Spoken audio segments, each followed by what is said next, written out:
Les personnes dangereuses choisissent toujours la solitude, non pas parce qu'elles haïssent l'humanité, mais parce qu'elles comprennent quelque chose que les créatures sociales ne saisissent jamais.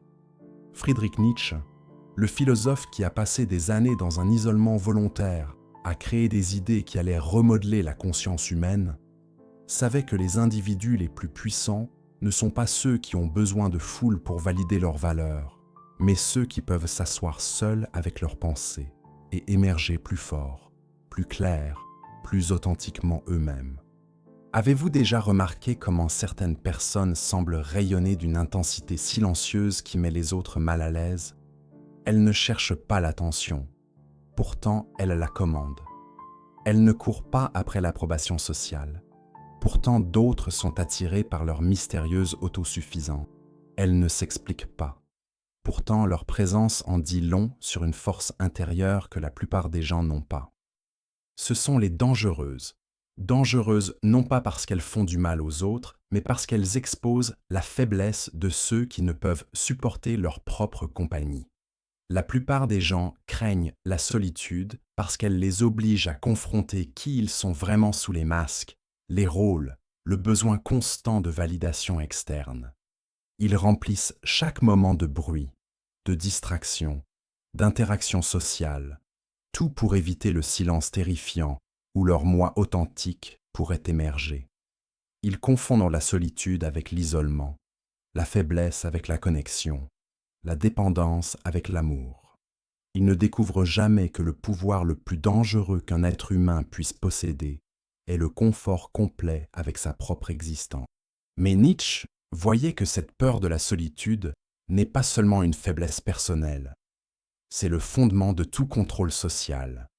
Les sociétés ont besoin de personnes qui ne peuvent supporter d'être seules, parce que les personnes seules ne peuvent être facilement manipulées, contrôlées ou dirigées.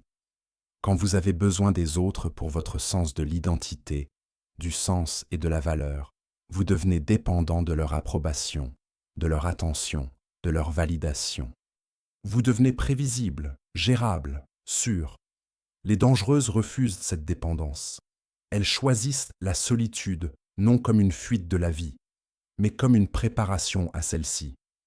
Dans le silence, elles développent des idées que les foules rejetteraient. Dans l'isolement, elles cultivent une force que l'approbation sociale ne peut ni donner ni reprendre. Dans la solitude, elles découvrent des vérités que la pensée de groupe obscurcit.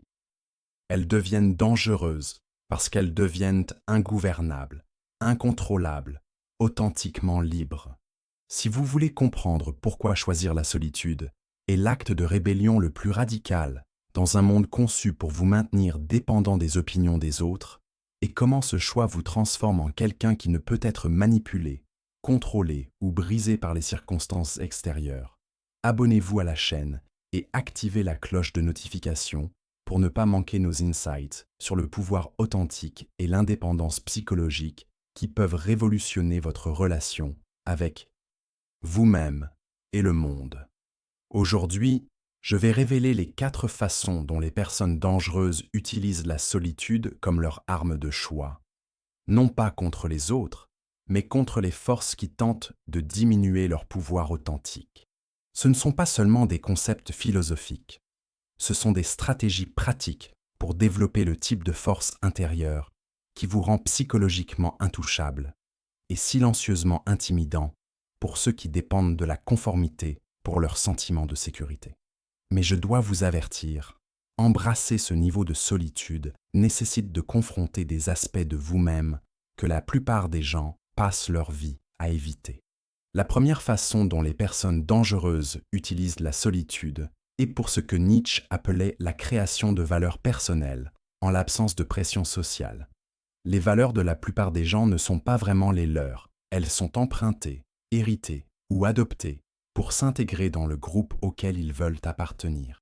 Dans la solitude, les personnes dangereuses éliminent ces influences externes et découvrent ce qu'elles croient réellement, ce qu'elles valorisent authentiquement, quels principes émergent de leur propre expérience plutôt que des attentes des autres. Ce processus est dangereux pour l'ordre social, parce qu'il crée des individus qui ne peuvent être contrôlés par la honte, la culpabilité ou la peur du rejet social. Quand vos valeurs proviennent de votre propre engagement authentique avec l'existence, plutôt que de votre désir d'être accepté par les autres, vous devenez immunisé contre les tactiques de manipulation qui dépendent de votre besoin d'approbation. Vous développez ce que Nietzsche appelait la noblesse de caractère, non basée sur la naissance ou le statut, mais sur le courage de penser et vivre selon vos propres découvertes. Pensez à la façon dont la plupart des gens prennent des décisions. Ils considèrent ce que leur famille pensera, ce que leurs amis diront, ce que la société approuve, ce que leur culture considère comme normal ou acceptable. Ils demandent rarement ce qu'ils croient réellement être juste, ce qui sert leur croissance authentique, ce qui s'aligne avec les valeurs qu'ils ont développées grâce à leur propre raisonnement et expérience. Cette dépendance à l'orientation morale externe les maintient en sécurité, prévisibles et finalement faibles.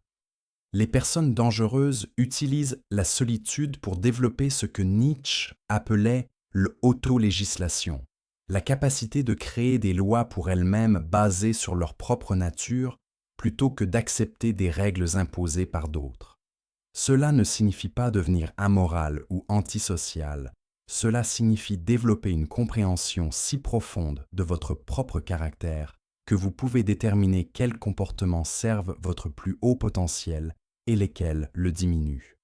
Dans la solitude, loin de la pression de se conformer, du besoin de s'expliquer ou de la tentation d'adopter des opinions populaires, vous pouvez examiner vos croyances impitoyablement.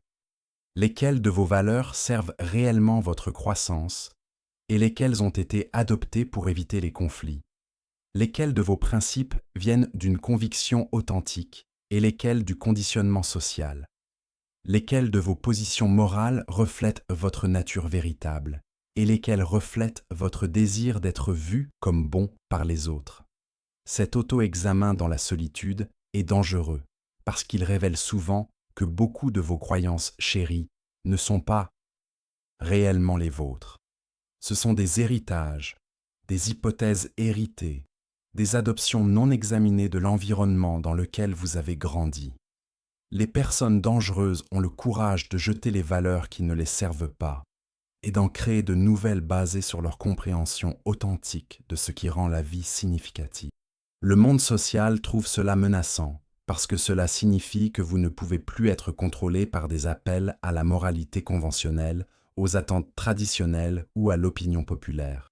Quand vos valeurs viennent de l'intérieur plutôt que de l'extérieur, vous devenez immanipulable par quiconque essaie de vous faire honte pour vous conformer ou de vous culpabiliser pour vous conformer. La deuxième façon dévastatrice dont les personnes dangereuses utilisent la solitude est pour ce que Nietzsche appelait la cultivation de l'indépendance intellectuelle grâce au temps de pensée protégé. Les pensées de la plupart des gens ne sont pas vraiment les leurs, ce sont des échos de toutes les idées actuellement populaires, tendances ou socialement acceptables. Ils pensent en slogan, réagissent à l'information plutôt que de l'analyser, adoptent des positions basées sur ce que leur groupe choisi croit, plutôt que sur ce que leur propre raisonnement conclut. Les personnes dangereuses comprennent que la pensée authentique nécessite du temps protégé loin de l'apport constant des opinions des autres, de la pression d'avoir des réactions immédiates, du besoin de se positionner socialement à travers leur position intellectuelle. Dans la solitude, elles peuvent examiner les idées selon leur propre mérite, plutôt que sur leur acceptabilité sociale. Elles peuvent suivre les pensées jusqu'à leurs conclusions logiques, sans s'inquiéter de savoir si ces conclusions seront populaires. Cette indépendance intellectuelle est dangereuse pour les systèmes qui dépendent de la conformité de pensée. Quand vous développez l'habitude de penser seul, sans l'influence de la dynamique de groupe, de la pression sociale ou du besoin de maintenir des relations grâce à l'accord intellectuel, vous atteignez souvent des conclusions qui défient la sagesse conventionnelle.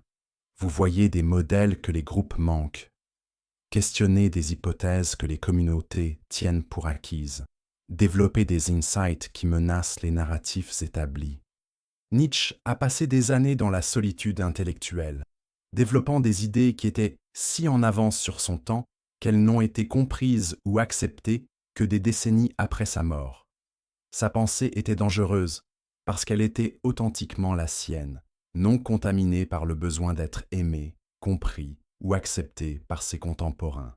Il pensait des pensées dangereuses parce qu'il pensait seul, sans l'influence modératrice de l'approbation sociale ou l'effet diluant du consensus de groupe.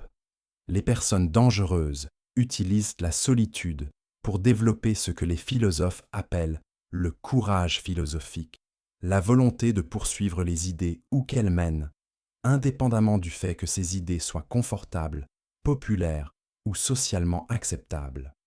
Elles posent des questions que d'autres évitent, examinent des hypothèses que d'autres tiennent pour acquises, explorent des territoires de pensée que d'autres trouvent trop menaçants ou difficiles. Cette indépendance intellectuelle mène souvent à des insights qui les rendent inconfortables à côtoyer pour les personnes qui préfèrent la sécurité de la pensée conventionnelle. Elles voient à travers les délusions populaires, questionnent les narratifs sacrés, refusent de prétendre que les mensonges pratiques sont des vérités profondes. Leur pensée devient dangereuse parce qu'elle est sans compromis, non modérée par le besoin de maintenir l'harmonie sociale ou de protéger le confort des autres. Dans un monde où la plupart des gens externalisent leurs pensées aux experts, aux influenceurs ou à toute source d'information qui confirme leurs biais existants, la personne qui développe une véritable indépendance intellectuelle grâce à la réflexion solitaire devient une menace pour tout le système de dépendance mentale qui maintient les sociétés prévisibles et contrôlables. Laissez dans les commentaires. Avez-vous déjà eu des pensées dans la solitude que vous saviez inacceptables à partager dans vos cercles sociaux? Comment cela vous a-t-il fait sentir? La troisième façon choquante dont les personnes dangereuses militarisent la solitude est à travers ce que Nietzsche appelait l'autosuffisance émotionnelle, le développement de ressources intérieures qui les rendent indépendantes des réactions émotionnelles, de l'approbation ou du soutien des autres. La plupart des gens sont des parasites émotionnels, ayant constamment besoin que d'autres régulent leurs sentiments, valident leurs valeurs ou fournissent l'énergie émotionnelle qu'ils ne peuvent générer eux-mêmes. Les personnes dangereuses apprennent à être leur propre source de stabilité émotionnelle, de sens et de satisfaction. Cette indépendance émotionnelle est peut-être la qualité la plus menaçante qu'une personne puisse développer parce qu'elle les rend incontrôlables par les tactiques de manipulation émotionnelle que la société utilise pour maintenir l'ordre. Quand vous n'avez pas besoin de l'approbation des autres pour vous sentir bien dans votre peau, vous ne pouvez pas être contrôlé par la honte. Quand vous ne dépendez pas de la validation externe pour votre sentiment de valeur, vous ne pouvez pas être manipulé par les éloges ou les critiques. Quand vous générez votre propre stabilité émotionnelle, vous ne pouvez pas être déstabilisé par les humeurs, réactions ou états émotionnels des autres. Nietzsche comprenait que la dépendance émotionnelle est le mécanisme principal par lequel les gens se contrôlent mutuellement. Le besoin d'être aimé, compris, apprécié ou accepté donne aux autres un énorme pouvoir sur vos choix, votre comportement, votre perception de soi. Quand vous éliminez cette dépendance grâce au développement de l'autosuffisance émotionnelle dans la solitude, vous devenez psychologiquement dangereux parce que vous devenez psychologiquement libre. Dans la solitude, les personnes dangereuses apprennent à apprécier leur propre compagnie si complètement qu'être seul devient préférable à être avec des personnes qui drainent leur énergie, compromettent leurs valeurs ou leur demandent de prétendre être quelqu'un qu'elles ne sont pas. Elles développent ce que Nietzsche appelait le luxe spirituel, la capacité de trouver richesse, sens et satisfaction dans leur propre pensée, leur propre poursuite, leur propre monde intérieur. Cela ne signifie pas devenir froid, antisocial ou incapable de connexion. Cela signifie développer une relation si forte avec vous-même que vos connexions avec les autres viennent du choix plutôt que du besoin, de l'abondance plutôt que du désespoir, de la force plutôt que de la faiblesse. Vous vous reliez aux autres comme une personne émotionnellement complète, plutôt que quelqu'un cherchant les autres pour combler des vides internes. Les gens trouvent Cette autosuffisance émotionnelle menaçante, parce qu'elle expose leurs propres besoins émotionnels, leur dépendance aux autres pour leur sentiment d'identité et de valeur. Quand ils rencontrent quelqu'un qui n'a vraiment pas besoin de leur approbation, de leur validation ou de leur soutien émotionnel, ils réalisent combien de leur propre pouvoir ils ont abandonné à travers leur dépendance émotionnelle. Les personnes dangereuses utilisent la solitude pour développer ce que les psychologues appellent l'attachement sécurisé à soi-même, la capacité de fournir sa propre régulation émotionnelle, son auto-apaisement et sa validation interne. Elles deviennent leur propre meilleure compagnie, leur propre source d'encouragement, leur propre fournisseur de sens et de but. Cela les rend dangereuses parce qu'elles ne peuvent pas être émotionnellement manipulées, contrôlées par la dynamique relationnelle ou prises en otage par les réactions émotionnelles des autres. Et voici ce qui va absolument terrifier la plupart des gens. La quatrième façon dont les personnes dangereuses utilisent la solitude est pour ce que Nietzsche appelait « devenir qui vous êtes », en retirant tous les personas sociaux et les fausses identités. La plupart des gens ne savent pas qui ils sont vraiment parce qu'ils n'ont jamais passé assez de temps seuls pour découvrir leur nature authentique sous tous les rôles qu'ils jouent, les masques qu'ils portent et les identités qu'ils ont adoptées pour s'intégrer dans divers contextes sociaux. Les personnes dangereuses utilisent la solitude comme laboratoire pour la découverte de soi, enlevant systématiquement chaque couche de conditionnement, d'attente et de programmation sociale jusqu'à ce qu'elles atteignent leur noyau authentique. Ce processus est dangereux parce qu'il révèle souvent que beaucoup de ce qu'elles pensaient être leur personnalité était en fait juste une adaptation aux circonstances. Beaucoup de ce qu'elles pensaient être leur désir étaient en fait des envies héritées. Beaucoup de ce qu'elles pensaient être leur caractère était en fait un comportement appris, conçu pour gagner l'approbation ou éviter le rejet. Dans le silence de la solitude, quand il n'y a personne à impressionner, aucun rôle à jouer, aucune image à maintenir, les personnes dangereuses découvrent qui elles sont quand toute la prétention tombe. Ce moi authentique est souvent radicalement différent de la personne qu'elles présentent au monde, parfois inconfortable pour les autres de rencontrer, toujours menaçant pour les systèmes qui dépendent des gens maintenant, des identités sociales prévisibles. Nietzsche a passé des années dans la solitude découvrant et créant qui il était au-delà des attentes de sa carrière académique, des souhaits de sa famille, des définitions de sa culture du comportement acceptable. Ce processus de découverte de soi authentique l'a rendu dangereux parce qu'il l'a rendu incontrôlable. Quand vous savez qui vous êtes vraiment, vous ne pouvez pas être convaincu d'être quelqu'un d'autre. Quand vous êtes à l'aise avec votre nature authentique, vous ne pouvez pas être fait honte de changer pour accommoder le confort des autres. Cette découverte de soi authentique dans la solitude révèle souvent des capacités, des désirs et des qualités qui ne s'intègrent pas dans les catégories conventionnelles ou les attentes sociales. Les personnes dangereuses découvrent qu'elles sont capables de penser que d'autres trouvent dérangeantes, attirées par des poursuites que d'autres trouvent incompréhensibles, motivées par des valeurs que d'autres trouvent menaçantes. Elles apprennent à embrasser ces aspects authentiques d'elles-mêmes plutôt que de les cacher pour maintenir l'approbation sociale. Le processus de devenir qui vous êtes à travers la solitude est dangereux parce qu'il crée des individus qui ne peuvent être catégorisés, prédits ou contrôlés par les mécanismes sociaux conventionnels. Ils ne s'intègrent pas dans des boîtes nettes, ne répondent pas aux motivations standards, ne se conforment pas aux modèles de comportement attendus. Ils deviennent des cartes sauvages dans des systèmes sociaux qui dépendent de la prévisibilité. Les gens trouvent les individus authentiques menaçants parce que l'authenticité exige l'authenticité en réponse. Quand vous rencontrez quelqu'un qui a fait le travail de découvrir qui il est vraiment, vous êtes confronté à votre propre inauthenticité, vos propres masques, votre propre refus de faire face à qui vous pourriez être si vous aviez le courage de retirer votre programmation sociale. Les personnes dangereuses utilisent la solitude pour développer ce que Nietzsche appelait amor fati, l'amour de leur propre destin, y compris tous les aspects d'elles-mêmes qui ne correspondent pas aux attentes sociales.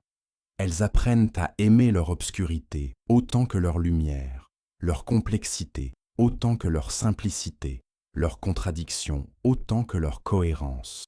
Cette auto-acceptation les rend dangereuses parce qu'elles ne peuvent pas être contrôlées par la honte de leur nature ou la culpabilité de leurs désirs. Et cela nous amène à l'insight ultime de Nietzsche sur pourquoi les personnes dangereuses choisissent toujours la solitude. Il comprenait que la solitude n'est pas une fuite du monde, c'est une préparation pour s'engager avec le monde, depuis une position de force authentique plutôt que de faiblesse dépendante. Quand vous avez développé vos propres valeurs, votre propre pensée, vos propres ressources émotionnelles et votre propre identité authentique à travers le travail solitaire, vous entrez dans les situations sociales comme une personne complète plutôt que quelqu'un cherchant les autres pour vous compléter. Cette complétude est ce qui rend les personnes qui choisissent la solitude dangereuse. Elles n'ont pas besoin de votre approbation, donc elles ne peuvent pas être contrôlées par votre désapprobation. Elles ne dépendent pas de votre validation, donc elles ne peuvent pas être manipulées par votre critique. Elles n'ont pas besoin de votre compréhension, donc elles ne peuvent pas être pressées de se conformer à vos attentes. Elles s'engagent avec les autres depuis la force plutôt que le besoin, depuis le choix plutôt que la dépendance, depuis l'authenticité plutôt que la performance. Nietzsche voyait que ce type d'individu dangereux est essentiel pour le progrès humain parce qu'ils sont ceux qui créent de nouvelles valeurs quand les anciennes deviennent obsolètes, développent de nouvelles idées quand la pensée conventionnelle atteint ses limites, pionniers de nouvelles façons d'être quand les approches traditionnelles ne servent plus l'épanouissement humain. Ils sont dangereux pour le statu quo parce qu'ils sont libres des dépendances psychologiques qui maintiennent la plupart des gens piégés dans la conformité. La personne dangereuse qui choisit la solitude n'est pas antisociale, elle est sélectivement sociale. Elle n'est pas misanthrope, elle protège son énergie et sa nature authentique. Elle n'a pas peur des autres, elle s'engage à maintenir la force intérieure et la clarté qui ne peuvent être développées qu'à travers des périodes régulières de solitude protégée. Alors choisissez la solitude non comme une fuite de la vie, mais comme le fondement pour vivre puissamment. Utilisez le temps seul pour développer des valeurs qui sont authentiquement vôtres, une pensée qui est véritablement indépendante, des émotions qui sont générées intérieurement, et une identité qui reflète qui vous êtes vraiment plutôt que qui les autres veulent que vous soyez. Cela vous rend dangereux de la meilleure façon possible, dangereux pour les forces qui diminueraient votre pouvoir authentique, dangereux pour les systèmes qui dépendent de votre dépendance. Si cette vidéo vous a aidé à comprendre pourquoi la solitude est un choix de force plutôt que de faiblesse, appuyez sur ce bouton j'aime, partagez-la avec quelqu'un qui a besoin de découvrir son propre pouvoir dangereux et abonnez-vous pour plus d'insights sur la force authentique et l'indépendance psychologique. Et dites-moi dans les commentaires, qu'avez-vous découvert sur vous-même dans la solitude que vous n'avez jamais su en compagnie? Je suis curieux d'entendre parler de votre voyage vers devenir dangereusement authentique, parce que quand vous choisissez la solitude sagement, vous ne devenez pas isolé du monde, vous devenez immunisé contre ces tentatives de vous rendre plus petit que vous n'êtes réellement.